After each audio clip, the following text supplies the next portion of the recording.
Farad Muhammad, who gives us his pronunciation, says, I find stand-up comedy is one of the last havens of pure free speech in this country, at least until Hillary starts silencing them. Do you think it is possible for a right-leaning stand-up comic to connect politically with the audience in the metropolitan and in other heavily left-leaning areas? Would a phrase like, so I'm a Republican and shut off some of the audience members entirely and potentially derail an otherwise solid set because they wouldn't want to contribute their laughter to someone they consider as evil at worst or misguided at best? Farad, that is one of the most profound questions we've ever gotten on that show. Really, this is just a fantastically great and interesting question. First of all, can people be funny and be conservatives? Yes. Steve Cruzer's very funny, and Evan Sayet's very funny, and they certainly can do it. And I think your theory is right. They're not going to be breakout hits because it's not because they won't succeed in metropolitan areas for exactly the reasons you mentioned. But there's another reason too. They won't succeed because if they come out as a conservative and start making jokes about people's religion, which is what politics is for the left. If you come out to a bunch of 20-something, kids and you say you're a Republican and start attacking Obama, they're not going to laugh because that kind of thing isn't done. It's just not done. It gets us off of Island 120 if we do that. We can't leave Island 120. We've swum so hard to get here. And so there's that. But I think the bigger reason is this. I've had a few people say to me back, not so much anymore, but several years ago, I had a lot of people say, what you really should do, Bill, is you should have the answer to the Daily Show. And I think Jeremy had something to say about this too. It's like, you can't do a conservative answer to the Daily Show. Why not? Because you can't. First of all, you can't staff it. The Daily Show, Jon Stewart's funny because he has 12 or 8 or whatever the top writers in Hollywood working for him, and they're all gigantic liberals. But it's a much more fundamental thing than that. It's a much more basic thing than that. The Daily Show would not work for conservatives because the Daily Show is predicated on one thing only, and that's snark. And that's what modern comedy is just snark. It's left-wingers talking to other left-wingers about how smart they are and how advanced they are. And I've been listening to stand-up comedy quite a lot on Sirius FM and Sirius XM in my car, and it's all I listen to is the comedy channels. And all of these attacks, whenever there's any politics at all, it's an attack against religion, it's an attack against Bush, it's an attack against Republicans, all of it. Even, what's his name? I hate it when I freeze up like this. I got his face right in front of me. The guy who does all the impersonations does the great John Madden. He'll do a Bill Clinton, and Clinton will get some laughs, but the George Bush stuff is just stupid George Bush.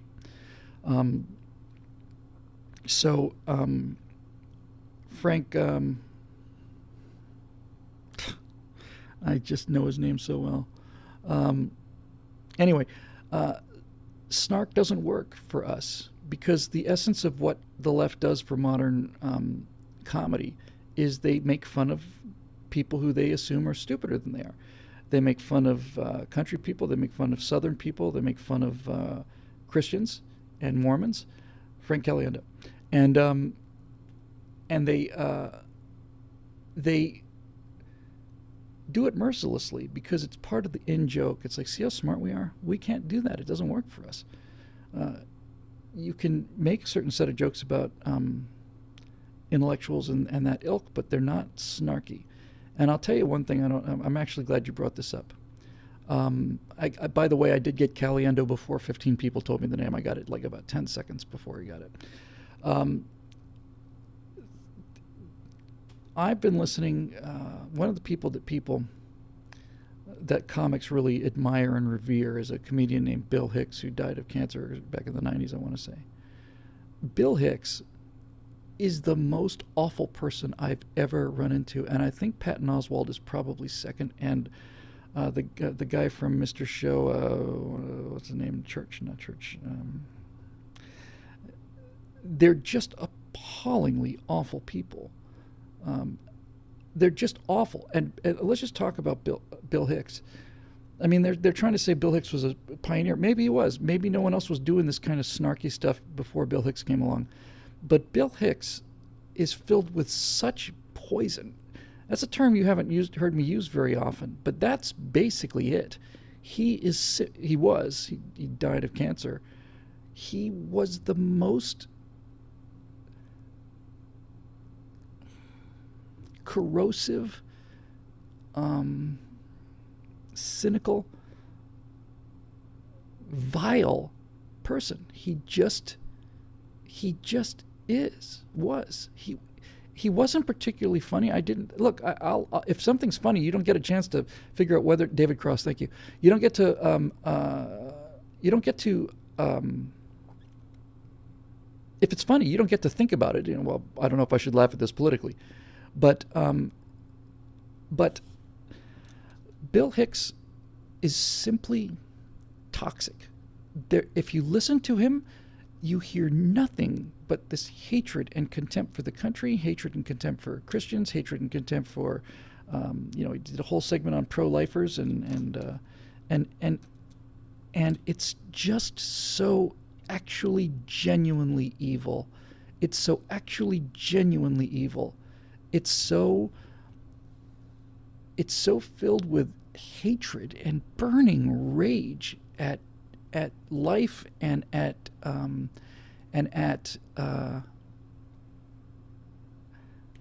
everything. It just at everything. Now, George Carlin would attack all kinds of social structures. George Carlin was funny, and George Carlin was clever, and George Carlin had insight. And that's not all George Carlin did, by the way. I mean, George Carlin, just off the top of my head, that football versus baseball thing that George Carlin did is not political at all. And it's simply one of the most brilliant pieces of comedy I've ever heard. It's just absolutely inspired. But Hicks is just, if you listen to what he's saying, and the same with Dave Cross and the same thing with Patton Oswalt, think about the island that they're coming from. In other words, where is the podium that they're making their comments from? What is it? What is if they're attacking this political philosophy of the country, if they're attacking America, if they're attacking us being warlike, if they're bringing up slavery and the Indians all the time, and if they're attacking George Bush and they're attacking conservatives and they're attacking pro-lifers and they're doing all this other stuff, if you take all of that together and assume reasonably enough that if that's what they hate, what is it that they love? Where do they stand? And if you think about where these people stand philosophically, they stand in a sewer. They just stand in a sewer. And listen, I watch my language on Stratosphere Lounge. I think I said the F word once when somebody said the Holocaust didn't happen, but I swear like a sailor. I mean, I'm just that's the way I talk. I'm not squeamish about these things. It doesn't. When I say that they come from a sewer, it's not because they're doing blue humor, and it's not because of the words they're using. It's not because of any of that. It's just because they're coming from a really diseased place. It's just genuinely diseased. It's just, there's a lot of self-hatred, and there's such a raging contempt. You can tell from Patton Oswalt and David Cross and Greg Proops, who's very funny on Whose Life Is It Anyway, but if you listen to his stand-up, it's just nothing but bile. It's just bile and venom. And you can't, where do you come from in that? You can just see how each one of these people were just, tortured kids. And look, I happen to buy into that theory. I think everybody that I've ever known had an actual genuine sense of humor, used it because that was how they dealt with pain. Every comedian I've ever known has been pretty unhappy, or at the very least has been through some rough things. And it's just a defense mechanism. You have to think on your feet, and getting a laugh is a way to, get some attention that maybe you didn't get before. Robin Williams said that he learned to be funny because the only time his mom would ever react to him at all would be if he could make her laugh. And Stefan, by the way, I've done a new segment with Stefan. I'll link that in the next day or two. Stefan Molyneux said, he used a term I liked a lot. It was like, it was me plus for Robin Williams. It's true for virtually all these comedians, true for a lot of us, is me plus. And he didn't have to explain it. I really got it right away. He's basically saying that when Robin Williams was a guy who was me plus, it's like me plus being funny, me plus buying all the drinks, me plus, laying out the spread, me plus, buying the jet, me plus. In other words, it's like there's not enough reason to like just me. It's got to be me plus. And that comes from a place of real abandonment, I think. And these guys, the ones that I mentioned, they're just awful. Bill Maher's got a fair streak of that, and Michael Moore, who's not a comedian, well, not intentionally anyway, is that way too. You can just, when you listen to Michael Moore and you watch him talk and you think about what he says and why he says it, and especially if you think about the tactics that he uses, not the strategy, because I know what the strategy is. The strategy is to discredit America, discredit the right, and discredit conservatives. That's the strategy. But the tactics are evil tactics because he lies. He cut a interview of Charlton Heston when he was well advanced in his senility and basically cut it to make him say what he wanted to. Charlton Heston never said that. He just cut the thing together, and he would put dates in front of other dates that didn't actually happen. And he would go into a bank and where the bank was offering a promotion at the beginning of Bowling for Columbine. The bank is offering a promotion where if you open a new account, you get a rifle. And Michael Moore went in there. This is a perfect example of not just Michael Moore, of how the entire left operates. This is as good as it's going to get. So Michael Moore starts his Bowling for Columbine gun control movie. And he says there's a bank in, where was it, Alabama, Georgia, where if you open a bank account, you get a rifle. So you see Michael Moore going into the bank, doing his Michael Moore thing. He's wearing like his NRA baseball cap. And he says, hey, I'd like to... somebody mentioned Kinnison. Don't let me forget Kinnison. But Michael Moore would come into the bank and he'd say, I'd like to open an account. Great. Is the gun offer still good? Yes, absolutely. So Michael Moore fills out a couple papers, gets his account, and then they hand him the rifle. And then in the bank, and Michael Moore is coming out of the bank, and he holds the rifle in the air, and they do a freeze frame, and he says, maybe giving somebody a rifle in a bank isn't the very best idea that there could possibly be. And I watched the show in Santa Monica, and everybody laughed and laughed and laughed and laughed. I was a little embarrassed, I thought, it's really not a really good idea. You start feeling that kind of gold star Republican kind of thing. I have to admit that's kind of embarrassing. Well, you find out that what happened was the bank was running a promotion where if you open up an account, you get a rifle, but you opened up the account, they gave you a voucher, you went to the gun store, and you did all the stuff that you had to do at the gun store, and they gave you the gun at the gun store because giving you a gun in a bank is probably not a good idea. And Michael Moore preyed on these people, preyed on their basic fundamental honesty and decency, and told them, yeah, I know, but it'd just be so much more interesting cinematically to get it all in the bank. He just told them it would be more interesting and make the bank look better and all the rest of it. He basically just lied to these people. And then not only did he lie to the bank, he lied to every single person that watched that movie, because what he showed you, not just told you, what he showed you happening doesn't happen. And he knows it. He had to convince them to give him a gun at the bank because it's the point he wanted to make. And he lied about it, and he lied to his entire audience. He doesn't care. That kind of thing. If I make a spelling error on something, it drives me out of my mind. If it turns out that I said something, or any of the data in any of these videos is wrong, even a tiny little piece of data, it just destroys the video for me, and it makes me angry and humiliated and embarrassed if I get anything wrong, if I miss any of these things. So, I don't have to lie. It's a luxury I have, being on the side of the angels. I don't have to lie. I can tell the truth because truth's on our side. But they're just so shameless about it. I want to come back to somebody mentioned Sam Kinison, because I really do want to. I think Sam Kinison helps clarify what I was talking about. I don't put Sam Kinison in the same category as Hicks and Patton Oswalt and Dave, whatever his name is, Cross. He's not in that category for me. Sam Kinison obviously has had his heart broken, and Sam Kinison is definitely got some misogynist tendencies. But Sam Kinison has is coming from a place of actual hurt. Kinison is putting it out there. Always got the impression that Kinison was a good guy who had something, just really traumatic happen to him. But I don't get that sense from Hicks. I don't get that sense from Patton Oswalt. I don't get that sense from David Cross. They just are privileged intellectuals, and they are bored and hate everything. They hate everything that's that they consider to be square, and they're just trying to show you how smart they are. That's it. That's what it is.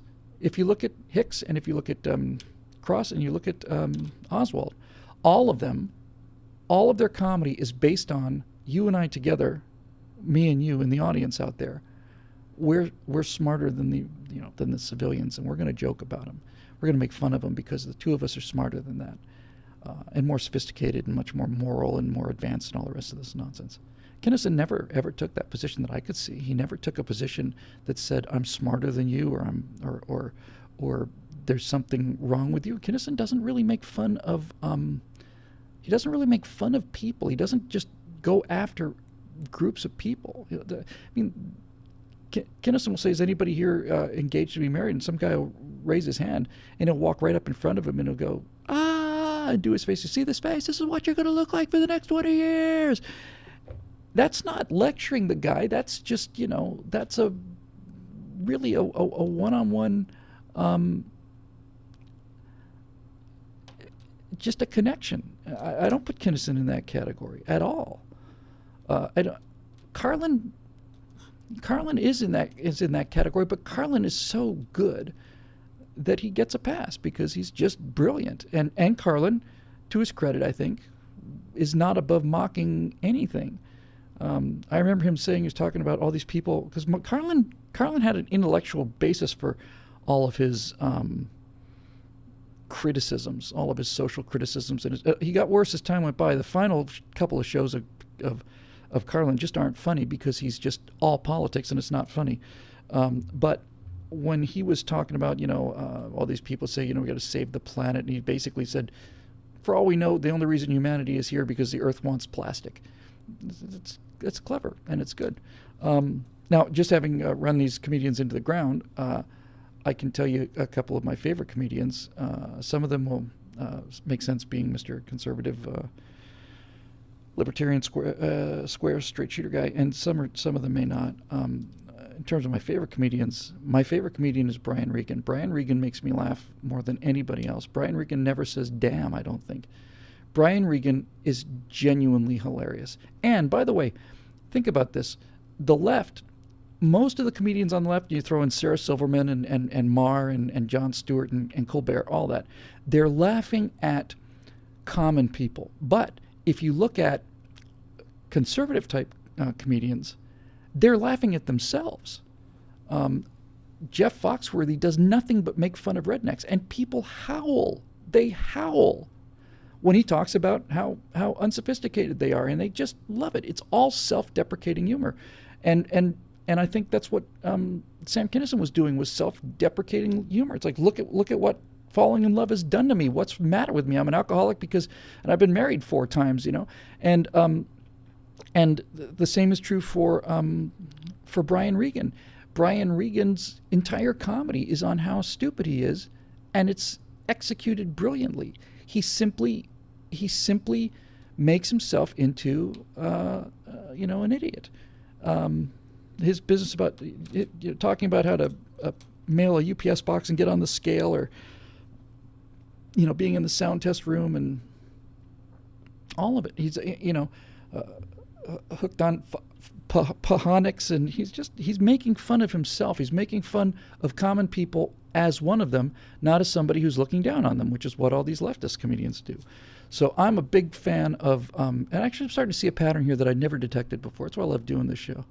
Actually, I can't stand guys like Bill Hicks, because all they do is just sneer at everybody who's not them. But the people I like can do some sneering, but they sneer at themselves. They don't excuse themselves. It's not a club that's got a velvet rope outside that you and he are in. It's a much more confident kind of thing. It takes confidence to make fun of yourself. Brian Regan makes fun of himself. My second favorite comedian is Mitch Hedberg. who died of an overdose, I want to say 2009 or 11, something like that. Mitch Hedberg he's like a more accessible Stephen Wright, who's also brilliant. Stephen Wright's brilliant. And Hedberg has that same kind of real quirky sort of odd reflections on things, but he's a little smoother. Not smoother, that's not the word. He's a little more accessible. He's not quite as weird. And Mitch Hedberg's observations are just stunningly funny. All of it. Brian Regan, Mitch Hedberg, and let's see who else. Somebody mentioned John Pignette earlier. He's hilarious. Was hilarious. Died of a heart attack. Did nothing but make jokes about how fat he was and how bad his health was, and then he just keeled over. I don't think he was 40. He might not even have been mid-30s.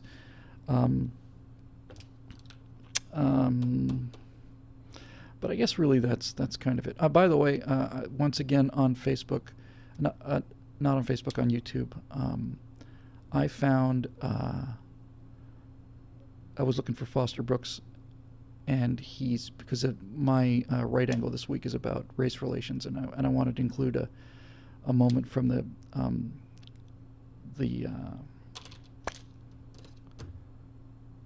oh my God. Sometimes it just really just locks up, and it's happening more often. The Dean Martin roasts, and it turns out somebody's put up a bunch of Foster Brooks. And last night I just binge watched probably 6 or 7. Gaffigan is also very good. I just watched 6 or 7 Foster Brooks routines that I'd never seen before ever. They just never seen them, and they're bloody brilliant. But the clip I'm going to use in this thing on race relations is when Foster Brooks is roasting Sammy Davis Jr. I think Foster Brooks actually is probably the funniest guy who ever lived, because even though he's up there with Regan anyway, even though Foster Brooks gets so many laughs from his spot-on portrayal of a drunk, the fact is he tells stories. Foster Brooks' stories are really, really clever stories. Not just the individual sentences in it, the whole arc of it. When he roasted Don Rickles, the whole thing was, Mr. Rickles is not. We have never met each other, and we are not friends. However, we do have one thing in common. I'm fooling around with your wife, and then the whole 4 or 5 minutes is about him being, basically cuckolding Don Rickles, and he said, "You're out of, incidentally, you're out of pretzels," and it's just very, very, very, very clever. But the one I'm going to use is to me, I think this is a whole different subject. People say we need to talk more about race so we can get over it. No, we need to talk less about it. We need to stop talking about it at all. We just should not come up at all. It's all this constant handling of people with kid gloves. I use an example on the right angle that's going to be tomorrow, I guess. That when I was working on Sunday Morning Shootout, I was an editor for a TV talk show on AMC called Sunday Morning Shootout, and I cut 184 episodes of that show, and it was great because it was hosted by Peter Bart and Peter Guber. They were both big left-wing people, but they were players. Bart was the editor of Variety, and Guber was a serious major producer.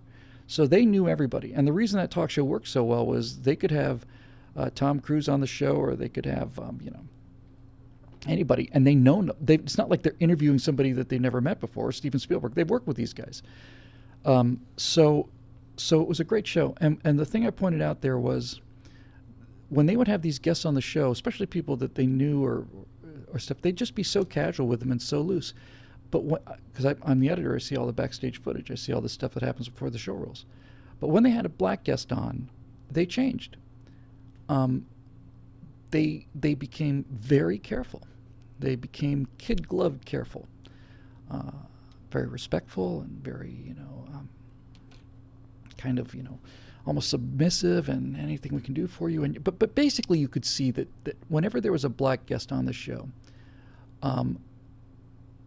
they were determined to show them what swell guys they were. And it's another form of racism. And the classic example on our show was this would be probably right around the end of 2007, just before, or just as the primaries were getting started in the 2008 election. And Peter Goober said to, I'm virtually positive it was Lawrence Fishburne, said, well, they did the whole interview, said, well, Lawrence, what do you, this Barack Obama's making a lot of impressions, turning a lot of heads. As a Black American, what do you? He didn't say Black American. This is the kind of thing I'm talking about. As an African American, what do you think about Barack Obama? And Lawrence Fishburne looked right at him and he said, "Can I just answer as an American?" And I thought, oh, dude, it was one of the greatest moments I've ever seen. And I've been at a large lunch event with Zoe, sitting next to Zoe, and you again had that same kind of thing where everybody was talking to Zoe about what a warrior he was and how tough it must be for him to, be a conservative and all the Uncle Tom stuff. And everybody was just kind of treating him like that. And when it was over, he said, I understand that everybody's intentions are very good. I really do. But it would be nice if people just treated me like anybody else and just didn't kid glove me like this. And so I think this is why the race relations are as bad as they are. Political correctness, the idea you can't say anything harmful or could remotely conceivably be taken as offensive to these people. It's a form of racism, and it's a form of infantilism on their part and on the part of the person they're trying to protect. They're too much of an infant. If I say something that they might find offensive, who knows what they might do? They might go running off into the woods, or they might open fire. Who knows? And likewise, I don't want to say anything that might upset a black person, make them think I'm racist. For God's sakes, that's the last thing I want is to have them think I'm racist. And so everybody just gets more and more defensive, and nobody talks, nobody communicates. It's throwing sand into the gears is what political correctness is. Humor used to lubricate the gears of racial tension in this country. There was actual institutional racism, and nobody can deny that. But by the time you got into the 70s, you can't institutionally do that. And Archie Bunker's relationship with Lionel and this Foster Brooks clip. Foster Brooks has a line there. He has two lines, and I'll just give them to you. He said he's roasting Sammy Davis. Sammy Davis is sitting right below his left elbow, and Foster Brooks says, "It must be so exciting for you, so wonderful, to be in front of an audience of all these people and look out there and see all those seas of faces and know that every single one of them is wondering if somebody from your entourage is ransacking their room." And Sammy Davis looks at him for a second and just like, and then he breaks up laughing, and then instantly Foster Brooks segues into it's the most perfect example of what anti-political correctness is. And he said, Sammy, Slammy, Snoopy, Slummy, you've broken so many barriers back from the time when you started as just a poor kid dancing for pennies, up until that magnificent moment when you were performing in the same hotel as the Frank Sinatra, and Frank called down and said, "Send the Killer Kid up to dance for me while I shave." And it's Sammy Davis falls apart. He's laughing so hard. "Send the Color Kid to come up and dance for me while I shave." It's so brilliant, and it's so funny, and it's genuinely funny. It's not like funny to us, and Sammy Davis is kind of going along with the laugh. It's that kind of confidence you have. You insult people. The only people you openly insult in society are the people that you like. It's certainly how men behave.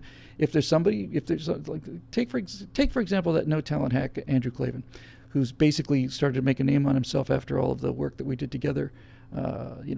Me carrying him along for all those years. I guess he's finally able to, maybe he can do 5 minutes on his own or 10 or something like that. But take a guy like that for example, just complete degenerate and. You don't joke about people like that if you actually really believe it. Although in Klavan's case, it is in fact true. He really is a horrible person, and I genuinely despise him.